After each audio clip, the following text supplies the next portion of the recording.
Are you currently looking to list your property but are wondering what you need to fix up or how much renovation you should do before you list?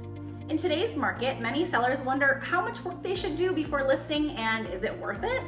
Hi, I'm Scheel with eXp Realty. The answer to this question is yes and no, depending on what's happening in your local market. In today's market, increased inventory has given buyers more option than the previous years. This means as a homeowner, you may not be able to ignore some updates or repairs that may have not been necessary before, or that could have been overlooked in the previous months. In a recent article from Realtor.com, to stand out in today's market, sellers should make their home more attractive to buyers, which usually means some selective updates.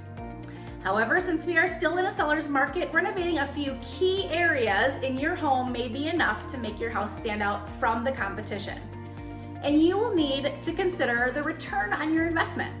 According to the 2022 Remodeling Impact Report from the National Association of Realtors, hardwood flooring, either refinishing or putting in new wood flooring, has the most significant value in today's market. Also, what's just as important is to make sure your real estate agent knows of any upgrades you've previously done. This way, they can be properly marketed to buyers to make them aware of your features and improvements. Finally, the best recommendation is to spend your time and money wisely by consulting a professional agent to see where the best focus should be.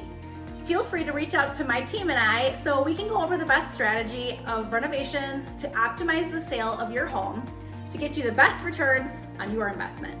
Again, I'm Scheel, your edge in real estate.